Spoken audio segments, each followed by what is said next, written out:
அனைவருக்கும் வணக்கம். நம்ம இப்போ பாக்கியலட்சுமி சீரியலில் என்னெல்லாம் சுவாரஸ்யமான விஷயங்கள் நடக்குதுன்னு பார்க்கலாம் வாங்க. நம்ம பாக்கியா வீட்டில் எழிலோட விஷயத்தை எப்படி சொல்கிறதுன்னு நினச்சி ரொம்பவே ஃபீல் பண்ணி நின்றுட்டுருக்காங்க. அந்த டைமில் நம்ம செல்வி அமிர்தெல்லாம் என்ன பண்ணாங்கன்னா, என்னாச்சு அக்கா, ஏன் நீங்கள் இவ்வளோ வருத்தத்தோடு இருக்கீங்க, அதுதான் நல்லபடியாக ரெஸ்டாரண்ட்டில் பேசி முடிச்சுட்டு வந்துட்டீங்களா அப்படிங்கிற மாதிரி கேட்குறாங்க. இன்னொரு பக்கம் பொருட்காட்சியே சக்ஸஸ்ஃபுல்லாக முடிஞ்சிச்சு, அப்போ கூட உங்கள் முகத்தில் வருத்தமாகவே இருக்குது, என்னாச்சு அப்படின்னு சொல்லிட்டு நம்ம செல்வி கேட்க, இன்னொரு பக்கம் நம்ம அமிர்தா வந்து என்னாச்சுமா, ஏதாச்சும் பணத்தை பற்றி யோசிச்சுட்டு இருக்கீங்களா அப்படின்னு சொல்லி கேட்குறாங்க. இல்லை அமிர்தா, நான் வேறு ஏதோ ஒரு யோசனையில் இருக்கேன், நீங்கள் இதெல்லாம் கேர் பண்ணிக்காதீங்க அப்படின்னு சொல்லிட்டு இருக்காங்க. அந்த டைமில் வீட்டில் எல்லாரும் வந்துட்டாங்களா இல்லையா, எல்லாத்தையும் விஷயத்த சொல்லலாம் அப்படின்னு வெளியே வந்து எட்டி எட்டி பார்த்துக்கிட்டு இருக்காங்க.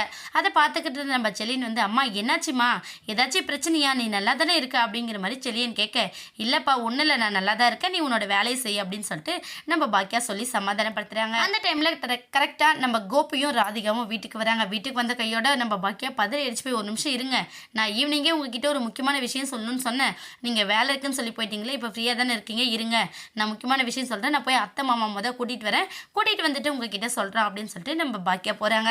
உடனே நம்ம கோபி என்ன பண்ணனா, அந்த டைமில் நம்ம கோபி என்ன பண்ணனா, எப்போ பார்த்தாலும் முக்கியமான விஷயம் அப்படி இப்படின்னு எல்லாத்தையும் பதட்டமாகவே ஒரு ரியாக்ட் பண்ணி எல்லாரையும் பதட்டத்தோடு வச்சுட்டு இருக்கா, என்ன சொல்ல போகிறா அப்படிங்கிற மாதிரி சொல்ல உடனே ராதிகா வந்து கோபப்படுறாங்க. போதும் கோபி, ஏற்கனவே செலியனை பற்றி பேசணும்னு நினச்சி வந்தப்போ நீங்கள் காது கொடுத்து கேட்கல, அதனால தான் இவ்வளோ பெரிய பிரச்சனையாச்சு, இப்போ என்ன விஷயம்னு கேளுங்க அப்படின்னு சொல்கிறாங்க. வேறு வழி இல்லாமல் நம்ம கோபியும் சைலண்ட்டாக இருக்க, உடனே நம்ம பாக்கியா அவங்க ஈஸ்வரி தாத்தா எல்லாரையும் கூட்டிகிட்டு வந்து உட்காரச்சு, உங்கள் எல்லாருக்கிட்டையும் நான் ஒரு முக்கியமான விஷயம் பேசணும், நானே முடிஞ்ச வரையும் இந்த பிரச்சனையெல்லாம் சால்வ் பண்ணலான்னு நினச்சேன், ஆனால் என்னால் முடியல, அதனால தான் உங்ககிட்ட இதுக்கு ஒரு டெசிஷன் கேட்கலான்னு சொல்லிட்டு நான் இப்போ உங்ககிட்ட சொல்ல போகிறேன் அப்படிங்கிற விஷயத்த சொல்கிறாங்க. அது மட்டும் இல்லாமல் நான் சொல்ல போகிற விஷயத்தை கேட்டு நீங்கள் யாரும் அதிர்ச்சி அடையக்கூடாது, அந்தளவுக்கு முக்கியமான விஷயம் அப்படிங்கிறத சொல்கிறாங்க.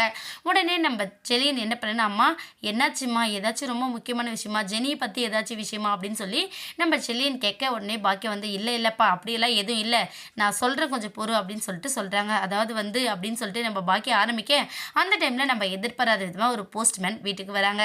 வீட்டுக்கு வந்து எல்லார் தலையிலும் ஒரு பெரிய இடியே போட போகிறாரு, என்னன்னு வெயிட் பண்ணி பார்க்கலாம். இந்த வீடியோ உங்களுக்கு பிடிச்சிருந்தா மறக்காமல் நம்ம சேனலை சப்ஸ்கிரைப் பண்ணுங்கள். தேங்க்யூ.